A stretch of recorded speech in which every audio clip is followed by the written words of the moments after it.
نستعينه ونستغفره ونؤمن به ونتوكل عليه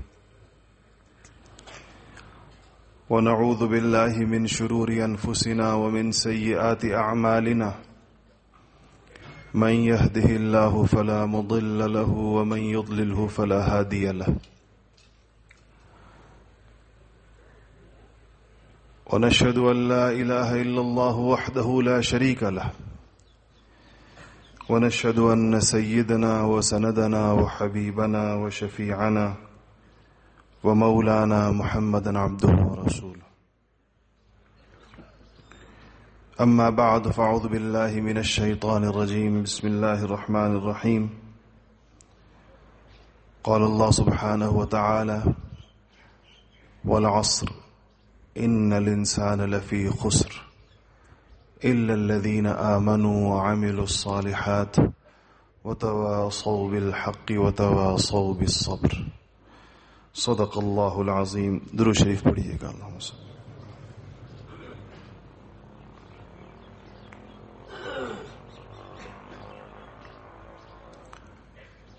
عزیزان گرامی، انسان اس کائنات میں اللہ جل شانہ کی قدرت کاملہ کا ایک حسین مظہر ہے. اللہ جل شانہ نے انسانوں کو صلاحیتوں، استعدادوں، اہلیتوں سے مالا مال کر کے دنیا میں بھیجا ہے اور ہر انسان کو درست طریقے پر پیدا فرمایا ہے. درست طبیعت، درست فطرت، کل مولود یولد علی الفطرہ، درست مزاج دے کر دنیا میں بھیجا ہے. پھر فطرت صحیح دی ہے، استعداد بہت اونچی دی ہے. اتنی اونچی استعداد دی ہے کہ اس کو رشک ملائک کہا جاتا ہے. انسان کو کہ فرشتے رشک کرتے ہیں کہ کیسی اس میں اللہ جل شانہ کی مرضیات پر چلنے کی غیر معمولی صلاحیت اللہ پاک نے عطا فرمائی ہے. اس انسان کے لیے اللہ کی نگاہوں میں قدر و قیمت کا جو سب سے بلند مرتبہ ہے کہ جس سے انسان اللہ کی نگاہوں میں قیمتی ہو جاتا ہے، وہ مقام عبدیت کہلاتا ہے. مقام عبدیت. اس عبدیت کے بھی درجات ہیں. سید الاولین والآخرین امام الانبیاء محمد مصطفیٰ صلی اللہ علیہ وسلم اس مقام عبدیت کے سب سے اونچے درجے پر فائز تھے. اسی لیے سید الانبیاء اور امام المرسلین بنے.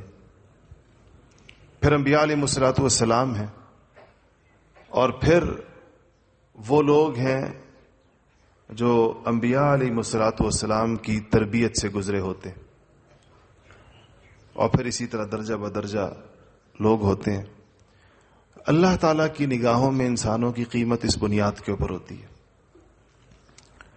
اللہ جل شانہ ظاہری چیزوں کو نہیں دیکھتے، اور واضح حدیث شریف میں آتا ہے کہ اللہ تعالیٰ تمہاری صورتوں کو نہیں دیکھتے، تمہارے مالوں کو نہیں دیکھتے. اللہ جل شانہ تمہارے قلوب کو دیکھتے ہیں، تمہارے دل کو دیکھتے ہیں، اس کے جذبات کو، اور اللہ تعالیٰ اس کی سلامتی کو دیکھتے ہیں.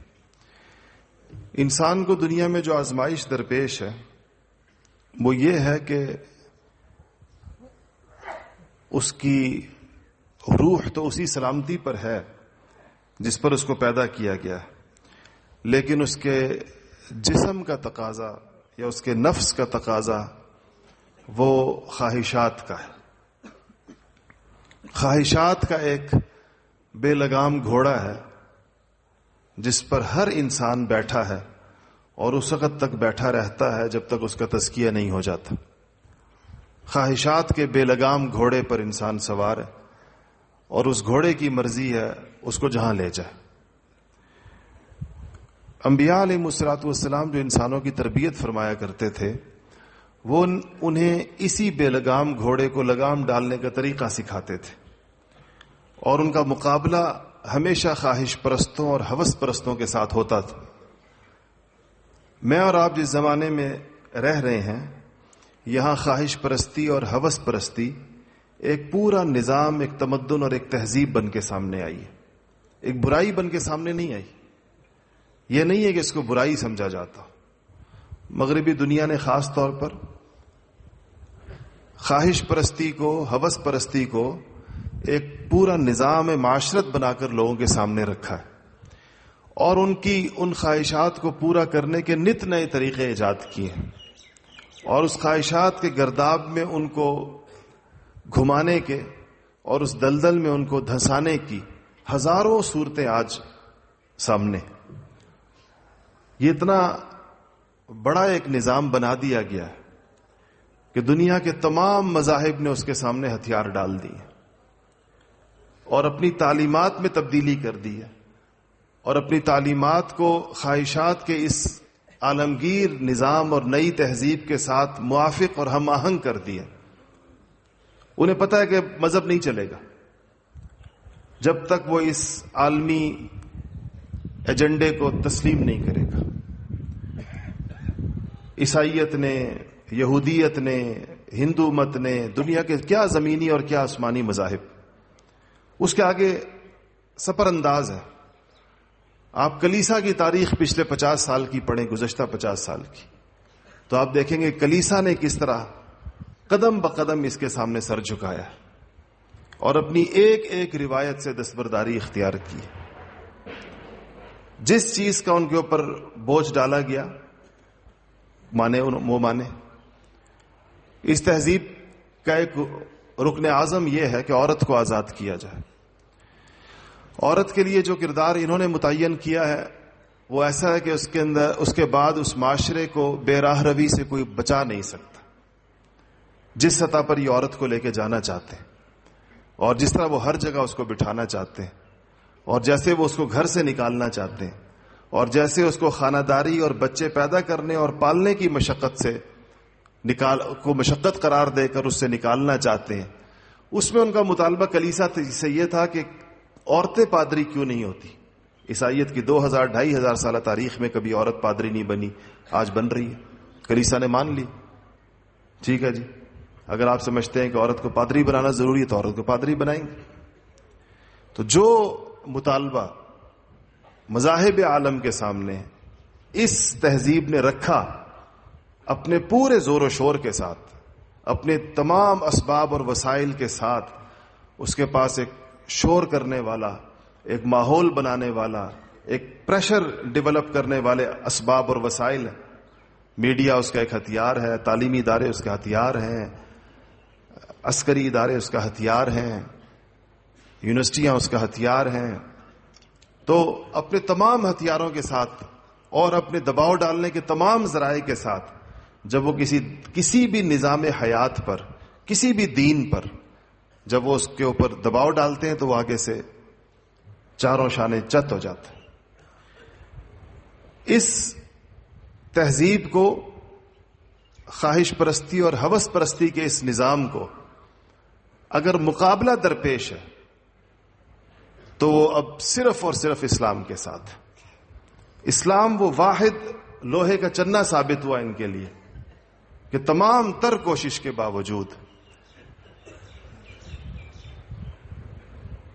فقیہان حرم کی تمام تر بے توفیقی کے باوجود، یہ اسلام کے گھٹنے نہیں جھکا سکے اپنے سامنے، کہ اسلام نے بحیثیت مذہب اور بحیثیت دین ان کے اس بڑھتے ہوئے قدموں کے آگے دین نے بحیثیت دین ہتھیار پھینک کے. انفرادی طور پر مسلمانوں سے کوتاہیاں ہوتی ہیں، مسلمانوں کی قیادت، مذہبی قیادت بھی بعض اوقات شکست کھاتی ہے اور سیاسی قیادتیں بھی شکست کھاتی ہیں. انفرادی طور پر وہ جب شکست کھاتے ہیں تو وہ خود بخود اسلام کی قیادت کے منصب سے معزول ہو جاتے ہیں. لوگوں پر سے ان کا اعتماد ختم ہو جاتا، لوگوں کا ان پر سے اعتماد ختم ہو جاتا ہے. لوگ ان کو چاہے وہ کتنی بلند مسندوں پر بیٹھے ہوں، چاہے وہ خانہ کعبہ کے امام ہوں، چاہے وہ بیت المقدس کے امام ہوں، مسلمانوں کی مقدس ترین جگہوں کے اوپر بیٹھے ہوں، اگر انہوں نے اس اسلام سے وفاداری نہ کرتے ہوئے کسی اور کے ساتھ وفاداری نبھائی ہے تو امت مسلمہ میں اپنی وقعت کھو دیتے. امت ان پہ اعتماد نہیں کرتی، امت ان کی جانب نہیں دیکھتی اپنے مسائل کے اندر. امت میں اللہ تعالیٰ نئے مخلص مقتدا اور پیشوا پیدا کرتے ہیں، چاہے وہ جتنے بے نوا ہوتے ہیں، چاہے وہ جتنے درویش ہوتے ہیں، چاہے وہ جتنی چھوٹی جگہوں پر بیٹھے ہوتے ہیں، بات ان کی چل رہی ہوتی ہے، امت ان کی سن رہی ہوتی. یہ اس امت میں اللہ جل شانہ نے یہ صلاحیت رکھی ہے کہ یہ اپنے اندر پیدا ہونے والی خرابیوں کا اس طریقے سے بھی تدارک اجتماعی طور پر امت کا نظم کرتا ہے، اور مسلمانوں کی اجتماعیت خیر کی طرف متوجہ رہتی ہے. ما رآہ المسلمون حسنا فہو حسن. مسلمان اس کو اجتماعی طور پر چیزوں کو کہ خیر کی طرف اللہ جل شانہ امت کے صحیح طبقے کو اس کی طرف متوجہ رکھتے ہیں. تو آج یہ معرکہ درپیش ہے کہ معاشرے میں خواہش پرستی اور ہوس پرستی کے تمام اسباب مہیا ہیں، اور وہ دین کی تاثیر کو کم کر رہے ہیں. دین کی ہر چیز پر وہ اثر انداز ہو رہے ہیں، عقائد پر وہ اثر انداز ہو رہے ہیں، عبادات پر وہ اثر انداز ہو رہے ہیں، معاشرت پر وہ اثر انداز ہو رہے ہیں، معاملات پر وہ اثر انداز ہو رہے ہیں. تو باقی مذاہب تو میدان سے ہی آؤٹ ہو گئے. اسلام اپنی مزاحمت کر رہا ہے اس کے سامنے، لیکن جو مسلمان اس کا شکار ہو رہے ہیں ان کا دین کمزور ہو رہا ہے، ان کے دین سے جان نکل رہی ہے، روح نکل رہی ہے ان کے دین سے. حتیٰ کہ اس کی انتہائی بھیانک اور بری شکل یہ ہے کہ دینی چیزیں اس روح کے ساتھ اگر سامنے آئیں کہ دینی چیزوں کے اندر خواہش پرستیاں، ہوس پرستیاں، دینی بظاہر دینی نقشے ہوں اور اس کی پشت کے اوپر مادیت کے نظام کام کر رہے ہوں، مادیت کی ذہنیت کام کر رہی ہو، تو یہ اس کی بہت ہی بری شکل ہے. ظاہر بات ہے کہ دنیا کی شکل میں اتنی قبیح نہیں ہے، لیکن اگر دنیا دین کی شکل میں ہو تو بہت قبیح، اقبح. تو یہ ایک آزمائش ہے جو امت کو شرق سے لے کے غرب تک درپیش ہے. کیا عالم عربی اور کیا عالم عجمی سب اس کا شکار ہے. مسلمانوں کی نئی نسلیں اس کا شکار ہیں کہ ان کے سامنے اب کفر اس طرح نہیں آ رہا کہ نصرانیت کی دعوت کی شکل میں آ رہا ہے یا کفر یہودیت کی دعوت کی شکل میں آ رہا ہے، اور ہمیں اس بات کا اندیشہ اور بہت زیادہ ڈر ہے کہ ہماری نسلیں یہودی ہو رہی ہیں، یا ہماری نسلیں نصرانی ہو رہی ہیں، یا ہماری نسلیں ہندو ہو رہی ہیں. کم سے کم جس معاشرے میں میں اور آپ بیٹھے ہوئے ہیں یہاں یہ فوری آزمائش ہمیں درپیش نہیں ہے. یہاں یہ کہ اسلام کا نام لیتے ہوئے، اسلام کا بظاہر دم بھرتے ہوئے، اس اپنے آپ کو مسلمان سمجھتے ہوئے مسلمانوں کی زندگیوں میں سے دین نکل رہا ہے، اور دین ایسا نکل رہا ہے کہ اس کی شکلیں بدل رہی ہیں. اور حقیقی دین جو اپنے پوری توانائیوں اور تابانیوں کے ساتھ لوگوں کے سامنے ہو، جس میں انتہائی کشش ہو، وہ مناظر لوگوں کے سامنے کم ہو رہے ہیں جس کی جانب لوگوں کو کشش. اس کی ایک وجہ تو یہ کہ دین اپنی کامل شکل میں موجود نہیں، اور دین جب اپنی مکمل شکل میں معاشرے میں زندہ نہ کیا جائے تو اس کا حسن ماند پڑ جاتا ہے. دنیا کا حسین ترین انسان ہو، اس کے چہرے کے اعضاء میں سے کوئی ایک چیز کم کر دیں آپ، بہت ہی خوبصورت آدمی، خوبصورتی کے تمام تقاضے پورے ہوتے ہیں، لیکن ایک آنکھ نہیں ہے، یا ناک نہیں ہے، یا ہونٹ نہیں ہے، یا کان نہیں ہے، تو وہ کتنا مہیب اور خوفناک بن جاتا ہے. اس کا سارا حسن ایک خوفناک شکل کو اختیار کر لیتا ہے. ایسے ہی جب اسلام میں قطر بیونت کر دی جائے اور اسلام کی جامعیت اور کاملیت میں سے چیزوں کو کم کر دیا جائے اور کم کر کے لوگوں کے سامنے پیش کیا جائے تو اسلام کے سارے خوبصورتیاں اور محاسن لوگوں کے سامنے نہیں آتے، تو اس میں کشش لوگوں کو محسوس نہیں ہوتی. تو اب آج جو لوگ دین کی طرف متوجہ ہیں، دین کی فکر رکھتے ہیں، دین کا غم رکھتے ہیں، ان کے لیے ایک بہت بڑا میدان محنت کا یہ ہے کہ اس منہ زور سیلاب کے سامنے وہ کیسے کھڑے ہوتے ہیں، وہ کیسے اس جدید تہذیب کی جتنی چیزیں آج گھروں کے اندر گھس چکی ہیں اور ہم اس کو بہت ساری صورتوں کے اندر استعمال کر رہے ہیں. ہمارے بچے ان کے بنائے ہوئے تعلیمی اداروں میں جا رہے ہیں اور روز وہاں سے جا کر سبق لے کر واپس آتے ہیں.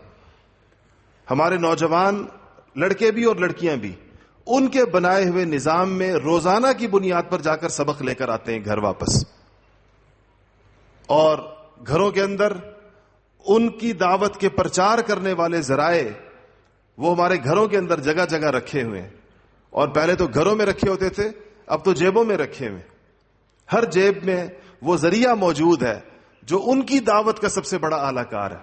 ٹھیک ہے، آپ اسے خیر کے کام لیتے ہوں گے، اچھے کام لیتے ہوں گے، اس کی مثبت استعمال بھی ہو سکتے ہیں، لیکن در حقیقت اس کی جو وضع ہے، اس سے جو اس کے بنانے والے نے جو کام لینے کا سوچا ہوا ہے وہ ان کے کام کی چیزیں ہیں۔ اس میں ٹھیک ہے بہت سے دوسرے کام بھی ہو سکتے ہیں، لوگ کرتے ہیں، ایک آلہ لوگ ہر طریقے سے استعمال کرتے ہیں، لیکن آلے کی وضع جو بنانے والا ہے وہ اس نے اپنے پروگرام اور نظام کے مطابق اس کو رکھا ہے، اور اس کے استعمال جیسے یہ انٹرنیٹ کی دنیا ہے تو اس میں بہت ساری نیکی کی چیزیں بھی ہوتی ہیں، کتابیں پڑھی ہوتی ہیں، دینی لوگ پڑھتے ہیں، کتب خانے ہیں، ڈیجیٹل کتب خانے ہیں، لیکن بنانے والوں نے اس کو اسلامی کتب خانوں کی غرض سے نہیں بنایا تھا کہ اس لیے بنائیں گے کہ اس کے اوپر اسلامی کتب خانے موجود ہوں گے، ادھر اگر کسی مسلمان کو کتاب چاہیے ہوگی تو اس کو مل جائے گی۔ اس کے پیچھے ان کی اپنی ایک ذہنیت ہے، مادہ پرست ذہنیت ہے، لوگوں کو مادی دعوت دینا، یعنی مادی ضروریات لوگوں کے دلوں کے اندر بھڑکانا،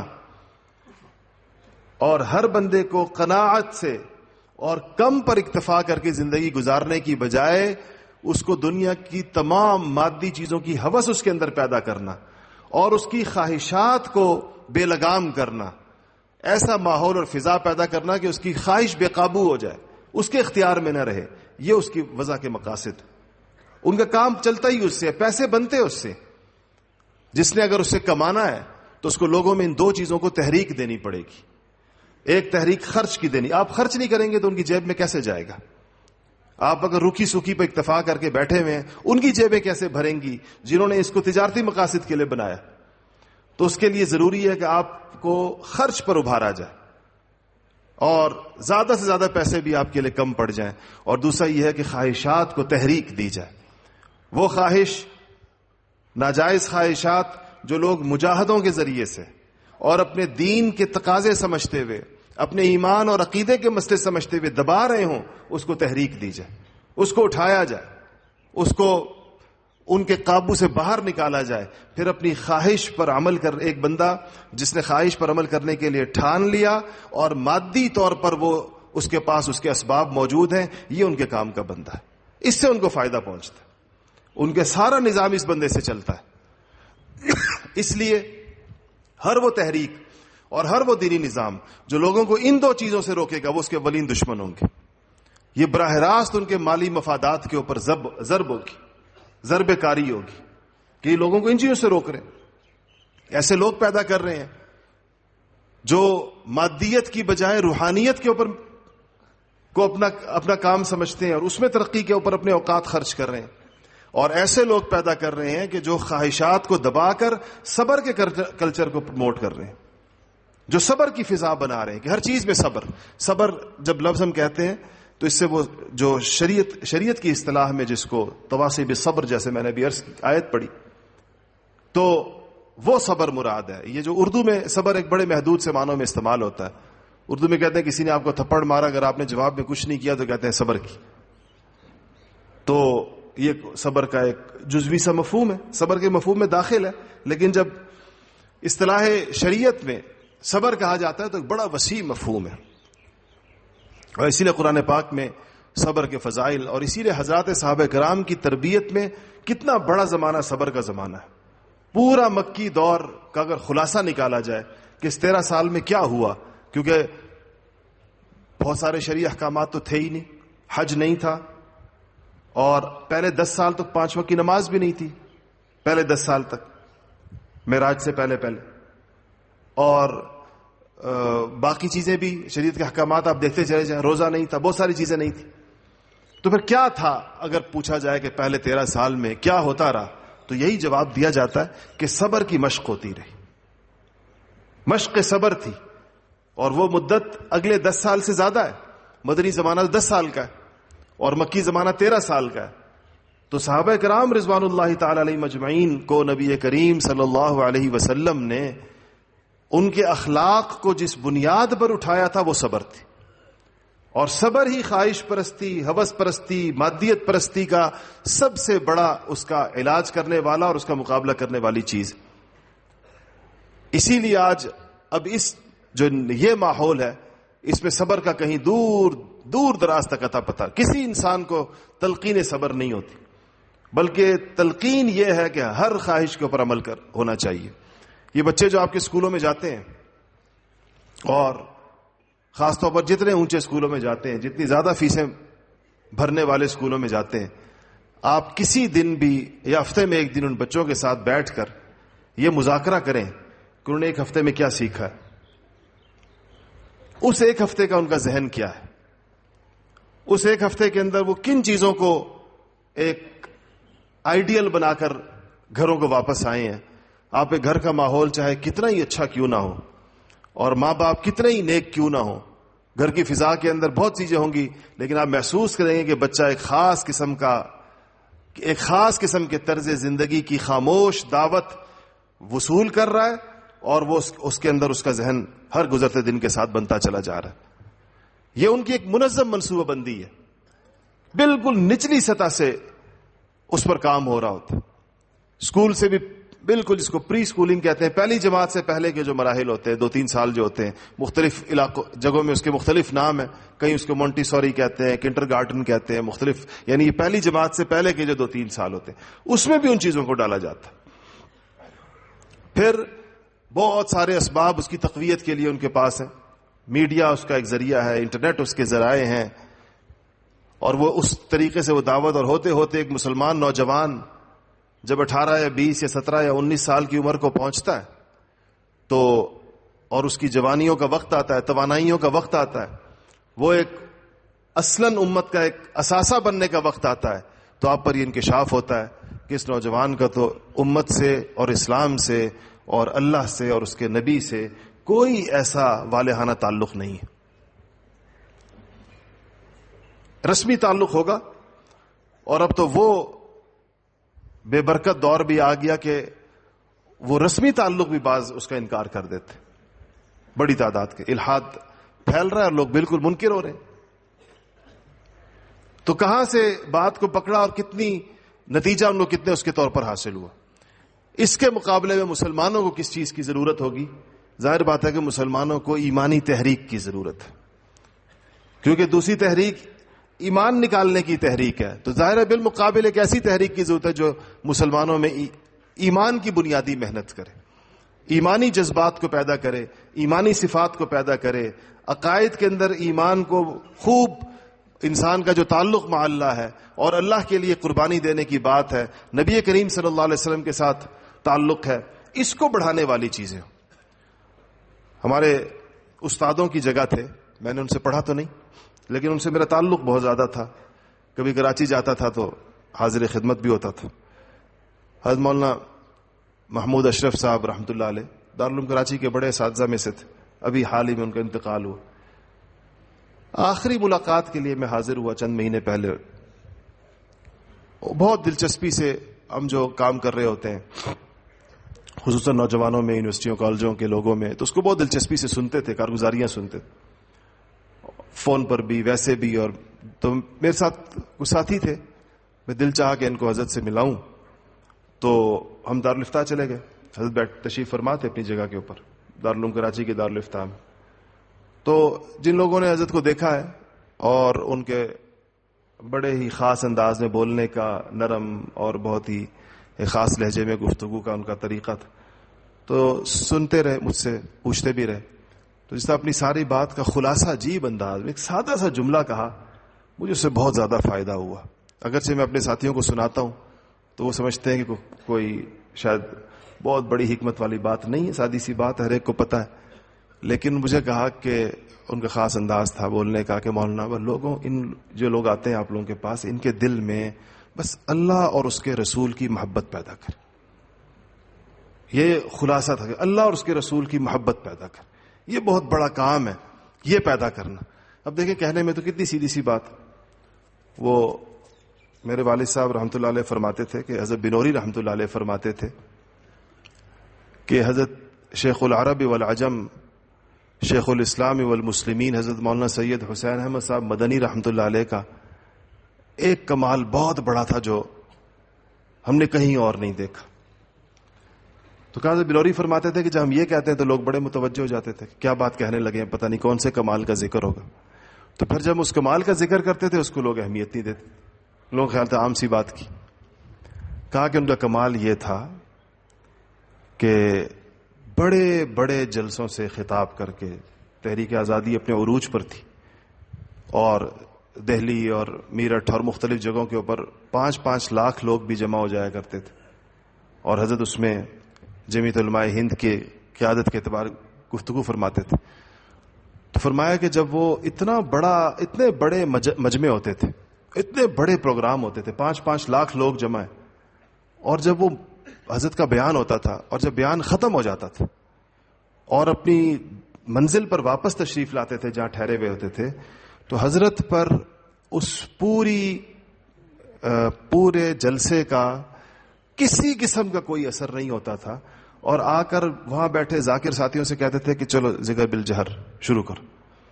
کہتے سارے لوگ اس پہ تبصرے کر رہے ہیں، اس کے عواقب، اس کے نتائج، اس کے ثمرات، اس کے کیا ہوگا. وہ جو ہر پروگرام کے بعد اگر آپ نے کوئی چھوٹا سا بھی پروگرام کیا ہو تو آپ کو پتا ہے کہ اس سے پہلے کیا ہوتا ہے اور اس کے بعد کیا ہوتا ہے. اور کہا کہ حضرت کے قلب کے اوپر اس کا ادنا بھی اثر نہیں ہوتا تھا، اور سیدھے اتنے بڑے بڑے کاموں سے آ کر اور اپنی جگہ پر پہنچے، اپنے کمرے میں پہنچے اور ذکر بالجہر شروع ہو گیا. اور دل لگتا تھا کہ جیسے بس کسی کام کے لیے باہر کھینچا تھا، واپس اپنی چیز پر آ گیا جس سے لگا ہوا ہے وہ 24 گھنٹے. تو حضرت بنوری نے فرمایا کہ یہ چیز نہیں دیکھی ہم نے کہیں، یہ بہت بڑا کمال ہے. واضح پتہ چلتا تھا کہ یہ جو یہ کام کر رہے ہیں، چاہے وہ جلسہ مسلمانوں اور ہندوؤں کا مشترک ہوتا تھا اور سٹیج کے اوپر مسلمان قیادت بھی ہوتی تھی، ہندو قیادت بھی ہوتی تھی، لیکن یہ اس کو خالصتاً دین کا اور جہاد کا ایک کام سمجھ کے کر رہے تھے. انگریزوں سے ملک آزاد کرانا ظاہر ہے جہاد تھا. تو اور اس میں جس طرح ایک بندہ جو کام خالص اللہ کے لیے کر رہا ہوتا ہے، تو ہر وقت اس کام سے آگے بھی اور پیچھے بھی اور درمیان میں بھی اور ہر مرحلے پر وہ متوجہ اللہ کی طرف ہوتا ہے، نظر اللہ کی طرف آ رہا ہوتا ہے. اس کو یہ مخلوق سے اور شور سے اور ہنگامے سے اور تعداد سے اور اس سے غرض نہیں ہوتی، اس کی نگاہ اپنے مقصد کے اوپر ہوتی ہے. تو عرض میں یہ کر رہا تھا کہ حضرت نے یہ فرمایا، یہ اس دور کی ضرورت کے اوپر فرمایا کہ ضرورت اس بات کی ہے، اور اس پر خاص طور پر ساتھ پھر اس کی شرح میں یہ بھی کہا کہ لوگوں کو اختلافات میں نہ ڈالا جائے، کیونکہ ہر طبقے کے لوگ آتے ہیں. تو یہ ذہن میں نہ ہو کہ ہم نے ان کو کسی مخصوص اختلافی مسائل میں بھی ان کو کوئی کسی مضبوط جگہ کو یا کسی اس کو ضرور ان کے سامنے اولین مرحلے پر چھیڑنا ہے یا ان کو اس کے بارے میں بتانا ہے، بلکہ اس طرف جانے سے پہلے اس کی ضرورت جہاں پر ہو، ظاہر بات ہے اختلافی مسائل میں حق ایک طرف ہوتا ہے، وہ بتانا چاہیے علماء کو، ان کی ذمہ داری ہے، لیکن اس مرحلے سے پہلے ان کے دلوں میں اللہ اور اس کے رسول کی محبت پیدا کر دیں، کہ اللہ اور اس کے رسول کی محبت اگر پیدا کر دی تو جو اگلے مرحلے ہیں وہ عافیت کے ساتھ طے ہو جائیں گے. ہم اس کام کے بغیر اگلے مرحلے پر لوگوں کو لانا چاہتے ہیں بعض اوقات، اور اس سارے معاشرے میں خلفشار اور انتشار اس کی وجہ سے پیدا ہوتا ہے کہ لوگوں کے دلوں میں اللہ رسول کی محبت نہیں پیدا کی اور شروع ہی اختلاف سے کیا. ایک بندہ آیا، اس کو پہلی بات ہی کہا کہ جی وہ فلانے ہیں، ہم فلانے ہیں، ہمارے یہ ہوتا ہے، ان کے ہاں وہ ہوتا ہے. پہلے دن ہی اگر وہ بندہ سلیم الفطرت ہے تو اس کا دل بند ہو جاتا ہے، وہ سوچتا ہے کہ میری تو دینی ضرورت کچھ اور ہے. اس کی دینی ضرورت کا لحاظ نہیں کیا اور اپنے اوپر جو چیز طاری ہے اس کو اس کا شکار بنا دیا، اس کو اس کے سامنے رکھ دیا، خواہ وہ اس کی ضرورت تھی یا نہیں تھی.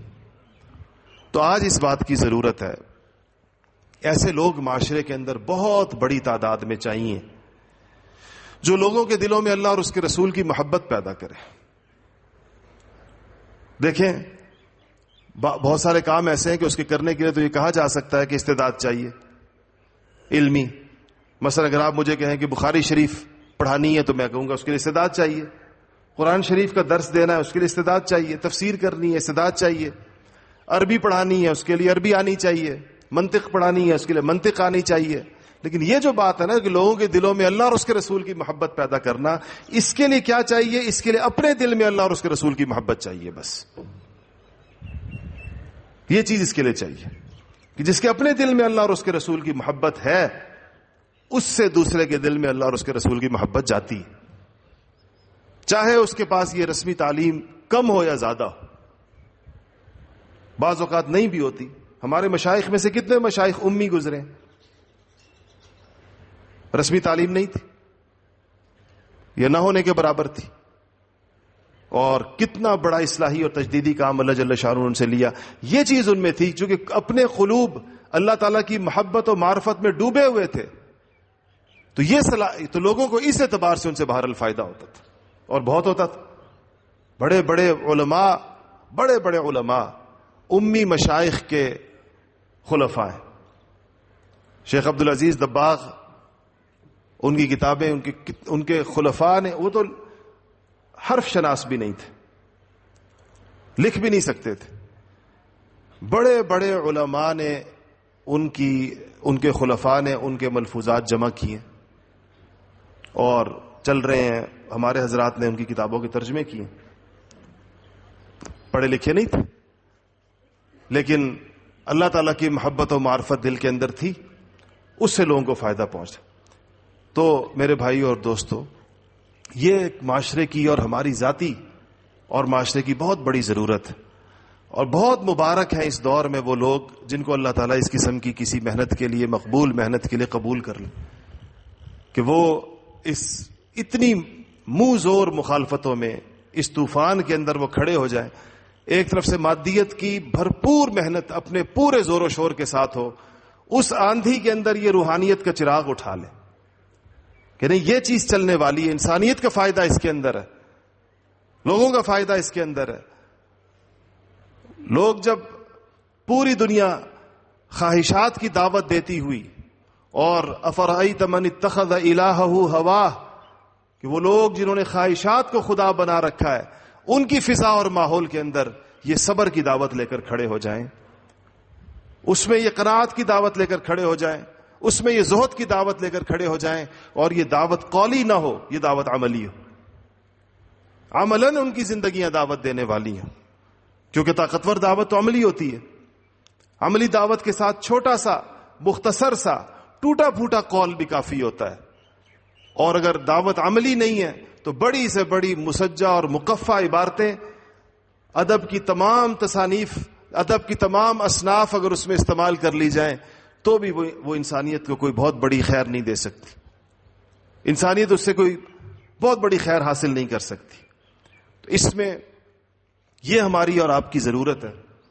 اور یہاں ہم لوگ جو حاضر ہوئے ہیں، وہ یہ اس کا مقصد ہوتا ہے کہ ہمیں یہ چیز حاصل ہو.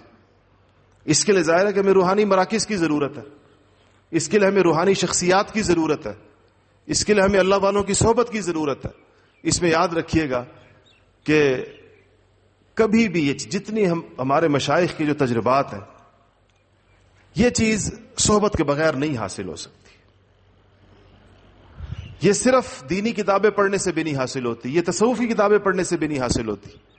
میں اس دن حضرت تھانوی رحمۃ اللہ علیہ کا ایک ملفوظ پڑھ رہا تھا کہ حضرت نے فرمایا کہ بہت سے لوگ ایسے ہیں جن کی بزرگیاں کتابیں پڑھ کر بنی ہیں، یعنی کتاب میں جو دیکھا، جو اصلاح کی، سلوک کی کتابیں ہیں، تو اس پہ عمل کیا. بعض لوگ ہوتے ہیں عمل کے جوش عمل بہت ہوتا ہے، کر لیتے ہیں عمل، اس سے بھی ایک بزرگی تو پیدا ہوتی ہے. ظاہر ہے نیکی کی باتیں پڑھی، اس پر عمل کیا، لیکن کسی اللہ والے کی صحبت نہیں ملی. تو حضرت نے فرمایا کہ بزرگوں کی یہ دونوں نوعیتوں میں بڑا فرق ہے. یہ جو لوگ کتابیں پڑھ کے بزرگ بنے ہیں، فرمایا کہ ان کے اندر اعتدال نہیں ہوتا، اور ان کی بزرگی کے اندر استحکام بھی نہیں ہوتا، ان کے فیصلے درست نہیں ہوتے. نیکی ہوتی ہے کیونکہ وہ تو جو نیکی کی چیز پڑھی اس پر عمل تو کیا ہے، کرتے بھی ہیں. اور جو لوگ اللہ والوں کی صحبت کے اندر رہ کر نیک بنتے ہیں، ان کی اس نیکی کے اندر استحکام اور قوت اور طاقت بھی ہوتی ہے، اور اعتدال بھی ہوتا ہے. فراست و اعتدال بھی ان کو منتقل ہوتی ہے اس کے ساتھ سے. ہر موقع کے اوپر کرنے کی چیزیں کیا ہیں، اللہ تعالیٰ ان کو راہیں سجھاتے ہیں اس پر. تو یہ ہماری ضرورت ہے، اور یہ پورے معاشرے کی ضرورت ہے. ایک کونے سے لے کے دوسرے کونے تک آپ چلے جائیں تو اس کی ضرورت ہے. ملکوں میں آپ چلے جائیں اس کی ضرورت ہے. عالم عربی کو اس کی ضرورت ہے، یورپ کے مسلمانوں کو اس کی ضرورت ہے، اور دنیا کے دوسرے کونے تک پر چلے جائیں، امریکہ اور آسٹریلیا کے مسلمانوں کو اس کی ضرورت ہے کہ یہ فضا اور یہ چیز، یہ مواقع ان کو مہیا ہوں۔ سچی بات یہ ہے کہ اس دور میں انسانیت کا اور مسلمانوں کا سب سے بڑا خیر خواہ وہی ہوگا، اور سب سے زیادہ ان کو نفع پہنچانے والا وہ شخص ہوگا جو یہ فضا اور ماحول قائم کر کے مسلمانوں کی بھی اور انسانیت کی اتنی بڑی ضرورت کو پورا کرتے۔ خوراک کی ضروریات پوری کرنے کے لیے بے شمار لوگ میدان میں آ جائیں گے، بھوک ختم کرنے کے لیے، بھوکوں کو کھلانے کے لیے ادارے بھی آ جائیں گے، اقوام متحدہ بھی آ جائے گا، این جی اوز بھی آ جائیں گی، مسلمانوں کے خیراتی ادارے بھی آ جائیں گے، بے شمار لوگ اس کے لیے مل جائیں گے، اور اسی طرح دیگر انسان کی مادی ضروریات کے لیے۔ آج دنیا کو جو ضرورت ہے وہ یہ کہ اس کی ایمانی ضروریات پورے کرنے والے لوگ سامنے آئے۔ ایمانی ضروریات پوری کرنے کے نہ لوگ ہیں، نہ ماحول ہے، نہ ادارے ہیں۔ یہ سب سے بڑی کمی ہے جس کا اس وقت پوری دنیا اور انسانیت شکار ہے۔ اس سے زیادہ کسی چیز کی کمی نہیں ہے۔ آپ جتنا بھی غور کر لیں گے آپ اس نتیجے پر پہنچیں گے۔ اسی ماحول کے نہ ہونے کی وجہ سے دین کی جو شکلیں ظاہراً موجود ہیں معاشرے کے اندر، اداروں کی شکل میں، تنظیموں کی شکل میں، جماعتوں کی شکل میں، ان میں بھی روح نہیں رہی، وہ بے روح ہو گئے۔ اور یہ تو دو ہی شکلیں ہیں، یا بے دینی کی شکلیں ہیں، وہ شکل کے اعتبار سے ہی بے دینی ہے اور حقیقت کے اعتبار سے بھی بے دینی ہے، اس کو تو وہ تو ہے ہی بے دینی، اس کی تو ایمان تو اس کی ضرورت ہے ہی ہے، لیکن جہاں شکل کے اعتبار سے دین ہے، اگر اس میں بھی روح نہیں ہے تو اس کی بھی تو نتائج نہیں ہے، اس کا بھی تو فائدہ اور ثمرہ نہیں ہے۔ تو یہ انسانیت کی اور مسلمانوں کی سب سے بڑی ضرورت ہے۔ اس ضرورت کا ہم جتنا اونچے درجے کے اندر احساس کریں گے، کیا پتہ اللہ تعالیٰ کی رحمت سے کیا بعید ہے کہ اللہ جل شانہ ہمیں اس ضرورت کو پورا کرنے کے لیے قبول فرما لے۔ رحمت الہی سے کیا بعید ہے؟ انسان کی طلب کے اوپر اللہ تعالیٰ فیصلے فرماتے ہیں۔ اگر ہمارے اندر یہ طلب پیدا ہو جائے کہ یا رب العالمین تو مجھے پوری انسانیت کی ایمانی ضروریات پوری کرنے کے لیے قبول فرما لے، اس کے لیے تو مجھے اپنے رستے کے اندر قبول فرما لے، اور مجھے حق طریقے کے ساتھ حق رستے کے اوپر اہل حق سے وابستہ رہتے ہوئے یا رب العالمین میرے جان کو، میری مال کو، میرے اوقات کو، میری صلاحیتوں کو اس میں کھپا دے۔ اس سے زیادہ مبارک زندگی اور کیا ہو سکتی ہے؟ اس سے زیادہ نورانی اور پیاری اور حیات طیبہ اور کیا ہو سکتی ہے؟ اس کے علاوہ کسی اور چیز کی انسان کیا توقع اور طمع کرے دنیا کے اندر؟ اس کے سامنے یہ دنیاوی بادشاہتوں کی اور حکومتوں کی اور وزارتوں کی کیا حیثیت ہے؟ یہ اتنی بڑی چیز اور اتنی بڑی نعمت ہے، تو ہمیں اللہ جل شانہ نے یہاں اس زندگی کا ایک ماحول ہم یہاں الحمدللہ اس کے آثار دیکھتے ہیں۔ اس پر ہمیں ذرا مضبوط جمنے کی ضرورت ہے۔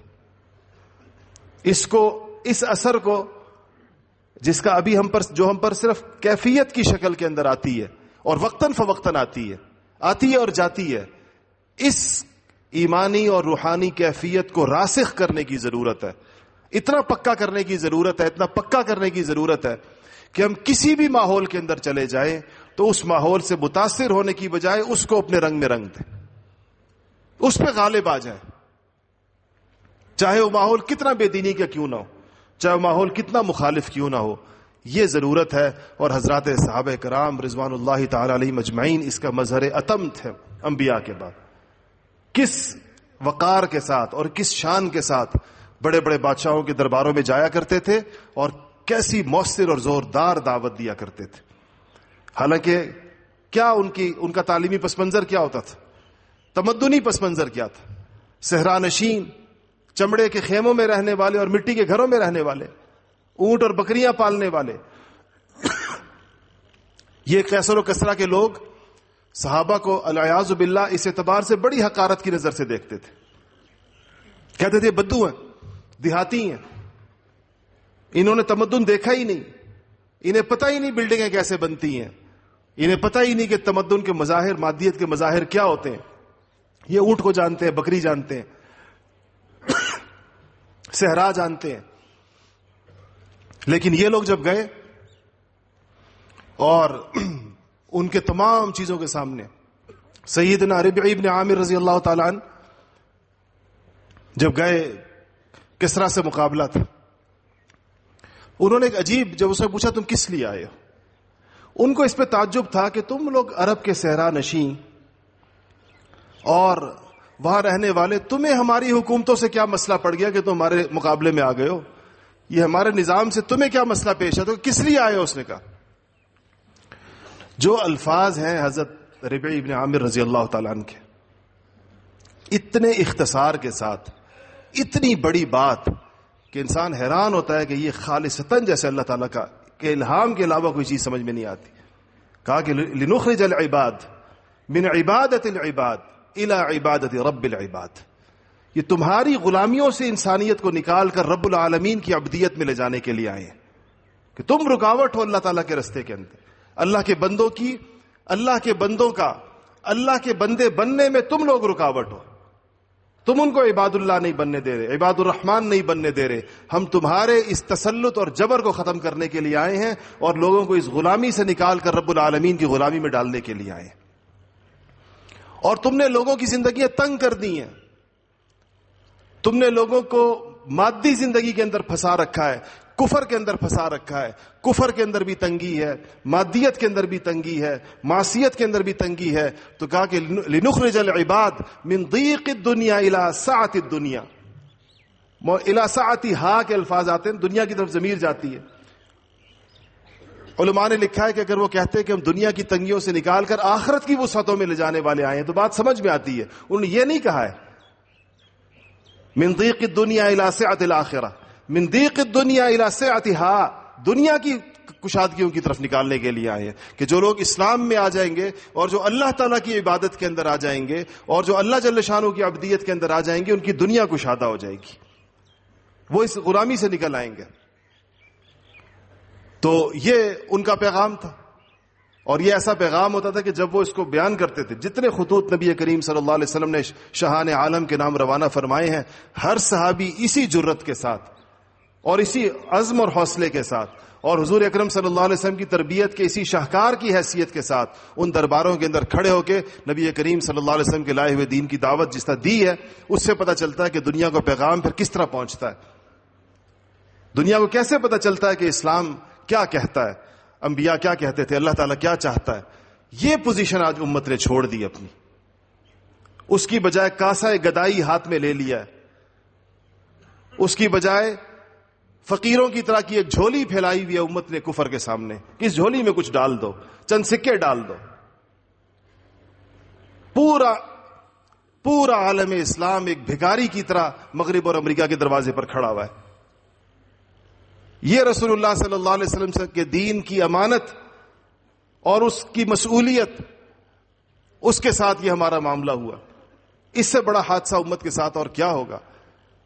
اس کے لیے ہمیں اس کی ضرورت ہے کہ اپنے آپ پر محنت سے آغاز کریں، خود پر سب سے بڑی محنت کریں، خود پر سب سے زیادہ زور لگائیں. اللہ جل شانہ جب بڑے بڑے بادشاہ اور بڑے بڑے لوگ جب اپنی ذمہ داریاں چھوڑ دیتے ہیں تو اللہ جل شانہ کمزوروں اور ضعیفوں سے کام لیتے ہیں. اللہ تعالیٰ کمزور لوگوں کو پھر اٹھاتے ہیں اور یہ ان سے اس کام کو لیتے ہیں. اللہ جل شانہ اس کے لیے مجھے، آپ کو اور ہم سب کو قبول فرمائے. وآخر دعوانا الحمدللہ رب العالمین.